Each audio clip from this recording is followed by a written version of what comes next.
temos um segundo convidado hoje, que é uma pessoa que eu já queria aqui ouvir há muito tempo e eu acho que vai ajudar a gente a conectar todos esses assuntos. É o Sandro Teixeira Mota, que é professor de Ciências Militares da Escola de Comando do Estado-Maior do Exército. Sandro, bem-vindo, muito obrigada por essa conversa.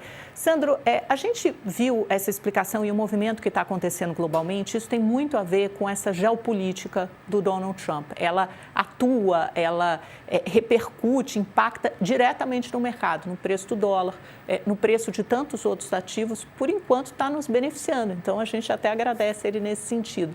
Agora, eu quero explorar com você quais são os riscos reais que você enxerga nesse começo de 2026, hoje, nessa geopolítica um pouco expansionista do Donald Trump. Antes a gente achou que fosse isolacionista, mas ele quer um pedaço da Groenlândia, ele quer o Panamá, ele quer ditar os rumos do governo da Venezuela, ele quer acabar com a guerra da Rússia e da Ucrânia. Onde é que você vê no seu mapa geopolítico os maiores riscos e a fronteira? Para onde o Donald Trump quer de fato avançar? De todos esses pedaços do mundo, do globo, que ele cobiça, onde estão os maiores riscos na sua visão? Bom dia a você, Amanda, bom dia a toda a nossa audiência, obrigado pelo gentil convite. A questão é a seguinte, para colocar em uma palavra, a grande questão de Trump é volatilidade. Ele traz uma volatilidade à questão geopolítica e isso influencia em toda a geoeconomia global. Dessa maneira, olhando para as ações que ele tem tido, o fato de que a lógica dele não é uma lógica de um político tradicional, ele traz a ideia de uma nova política e ele traz um approach completamente transacional. Então, quais são os riscos? Por exemplo, a questão dele não acreditar tanto em blocos econômicos, mas em acordos bilaterais. Então, você pode ver que ele trabalha o tempo todo, tanto no seu primeiro mandato ele teve muito isso, mas agora no segundo mandato ele está com o pé no acelerador nessa direção, de erosão do sistema de blocos. Blocos como o enfraquecimento da Organização Mundial do Comércio, a saída dos Estados Unidos da Organização Mundial da Saúde, porque ele acredita que essas organizações multilaterais diluem o poder americano.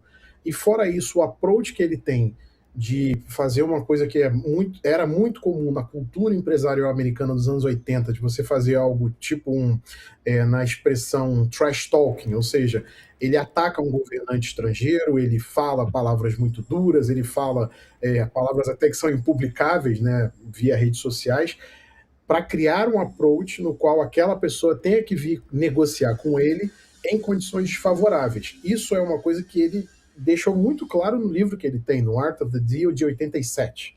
Então não há nada de novo nesse sentido. E ao mesmo tempo como ele muda depois de como ele consegue o que ele quer.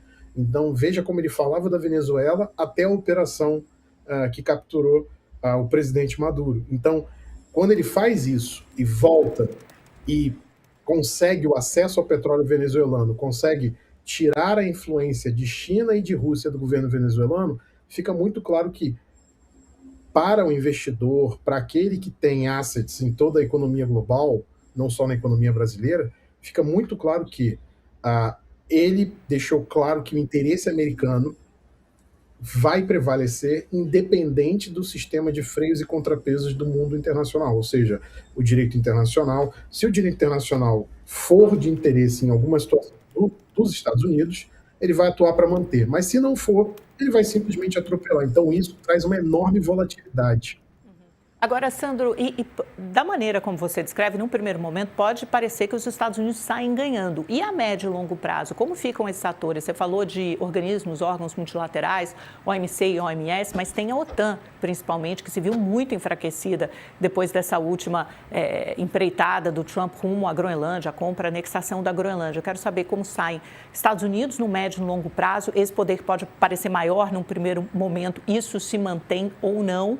E se a OTAN está realmente enfraquecida e a Europa, que tipos de risco corre?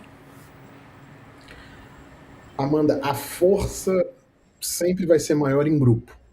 Então, a OTAN não se tornou a principal aliança militar do planeta por acaso. Foi porque você tinha um país muito poderoso, como os Estados Unidos, e ele trabalhou para fortalecer os países que compõem a aliança. Então, hoje, não só é a maior aliança militar do planeta, como é a mais forte. Mas o problema é, na visão do Trump, houve um quê de free riding, inclusive o termo que muitos especialistas americanos utilizam para descrever como os europeus trabalharam, porque por que o Trump ataca muito a OTAN? Na verdade, o ataque não é a OTAN, o ataque é a Europa, porque há uma sensação nos Estados Unidos de que os Estados Unidos bancaram a segurança da Europa durante 30 anos, no pós-Guerra Fria.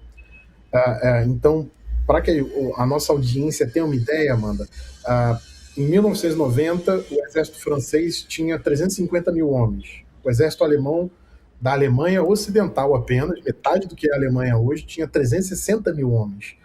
Hoje o francês tem 105 mil, os alemães têm 120 mil. Então, esse dinheiro que saiu da segurança foi para outras áreas e deixou uma economia, um padrão de vida muito alto para a Europa. E Trump se revolta com isso junto com muitas figuras dos Estados Unidos. Por quê? Porque isso foi feito à custa de 100 a 150 mil soldados americanos que estão estacionados na Europa ainda hoje. Equipamentos americanos, porta-aviões, aviões de combate americanos, aviões de transporte e outros meios que foram colocados americanos na Europa para prover a segurança da Europa. Então, a ideia dele é o seguinte: agora os europeus vão ter que pagar. E como é que eles vão pagar? Investindo na OTAN. Se não investirem na OTAN, eu deixo eles com a Rússia e o problema é deles. Então, e isso está escrito, inclusive, nessa nova estratégia de segurança nacional. Então, é muito aquela coisa de um approach de força, do tipo, olha, ou você faz o que eu quero, ou você não vai ser feliz. Então, Trump não acredita em aliados em igual condição. Ele acredita em aliados subordinados. Ou seja, o europeu quer ser aliado dos Estados Unidos, ele vai ter que estar abaixo dos Estados Unidos e aceitando os comandos dos Estados Unidos.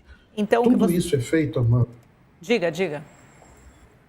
Tudo isso é feito numa lógica muito clara. Por que encerrar a guerra na Ucrânia? Por que intervir no Oriente Médio? Por aí vai. Tudo isso é feito com uma simples lógica, Amanda. Ele quer conformar o mundo e arrumar um tabuleiro para partir para uma confrontação com a China. Quando eu falo em confrontação, eu não falo em guerra. Eu digo confrontação usando todos os meios de poder. Então, ferramentas econômicas, como ele já tem feito contra a China, medidas para que a China não possa produzir chips de alta capacidade tecnológica, medidas para impedir que a China acesse fontes de energia. Então, por isso a pressão sobre a Venezuela, por isso a pressão sobre o Irã, para impedir que a economia chinesa mantenha o seu ritmo de crescimento. Então é um jogo de tabuleiro que tem muito da economia global aí que a gente está vendo. É muito interessante dessa maneira que você expõe, parece até mais inteligente do que eu imaginava até agora. Você acha que ele tem sido bem sucedido? Agora eu quero uma avaliação sua e quais as chances desse conflito Rússia-Ucrânia realmente terminar, porque a Rússia tem feito essa parceria com a China e a China, interessante também, até tem ficado um pouco alijada do discurso do Trump. Ele tem focado muito mais na Europa, muito mais na Groenlândia, muito mais na Venezuela. Ele só, agora, quando ele menciona o Xi Jinping, é só em palavras para enaltecer o líder chinês. Exatamente, é um approach que ele tem. Muita gente não está acostumada a isso, porque no primeiro mandato ele foi ele se opôs muito ao Xi Jinping, muito duro com o Xi Jinping, mas o que a gente vê aqui é o seguinte: ele está tocando justamente as prioridades que ele e o seu grupo de assessores mais próximos, especialmente o Marco Rubio, secretário de Estado, Pete Hegseth, secretário de Defesa, dentre outros, têm elencado. E essa primeira prioridade é o quê? Assegurar o hemisfério ocidental para os Estados Unidos, ou seja, as Américas. Então ele acha importantíssimo a Groenlândia, não é só porque é um fetiche, há ali uma série de componentes de segurança, mas Trump é Trump. Então, ele não vai se mover apenas por segurança, ele vai se mover porque ele vê uma oportunidade econômica. Então, a gente tem uma passagem navegável no Ártico, que já é explorada por Rússia e China, e agora ele quer explorar. Só que para explorar, ele teria que dialogar com Dinamarca e Canadá, e esses são países que têm legislações que não permitem a exploração do Ártico da maneira que tem sido feita por russos e chineses. E ele quer avançar sobre isso, não só sobre a exploração de terras raras, que lá tem, ou de petróleo, que também lá tem, mas também das rotas de navegação, porque inclusive hoje, se você quiser tirar um produto da Ásia e mandar à Europa, hoje, por incrível que pareça, Amanda, é a rota mais segura possível para você exportar um produto, sem ação de pirataria. Agora, Sandro, e a China do outro lado? Porque a gente tem visto o mundo se mover também para longe, a distância dos Estados Unidos. E aí temos acordo União Europeia-Mercosul, União Europeia-Índia, a China se aproximando desses atores, a visita do Mark Carney do Canadá para a China. Agora temos essa semana a visita do Keir Starmer, que é o primeiro-ministro do Reino Unido da China. Países que antes estavam mais distantes, estreitando os seus laços com a China. Então, por isso que eu estou perguntando, está dando certo? E como é que tem sido a resposta da China? Eficaz também? Porque nesse primeiro ano do mandato Trump, a China manteve o crescimento, 5%. Sem dúvida, é algo que a gente vai ter que olhar, porque algumas das medidas que têm sido feitas pelo governo Trump não são medidas de curtíssimo prazo como ele gosta. Trump não é um jogador de médio e de longo prazo, ele não acredita nisso. Então, algumas das medidas que foram tomadas a gente só vai ver efeito daqui a 4, 5 anos, quando ele já não vai estar mais no poder, a não ser que ele consiga costurar algo inédito, que é uma maneira de dobrar a emenda que existe da Constituição americana, que só permite 2 mandatos para cada presidente. Mas o fato é, você me perguntou antes se ele estava sendo bem sucedido. Em uma coisa ele está sendo bem sucedido, em alienar aliados e provocar uma mudança, justamente essa mudança que você descreveu, na articulação de poder global. Então você vê, talvez ele tenha sido o maior incentivador de que finalmente destravar o acordo entre Mercosul e União Europeia. Ele tem sido um grande incentivador da Índia a buscar manter a sua posição equilibrada, mas nesse momento a Índia pende um pouco mais para o lado daquilo que a gente chamaria de sul global, daquilo dos países que são denominados BRICS, justamente porque o líder indiano foi atacado diversas vezes pelo Trump, mas o fato é de que para a Índia, algumas coisas para a Índia são inegociáveis. Então, por exemplo, ele quis sancionar a Índia porque a Índia compra petróleo russo. Só que esse petróleo russo, para a Índia, compõe basicamente 47% da necessidade indiana de energia.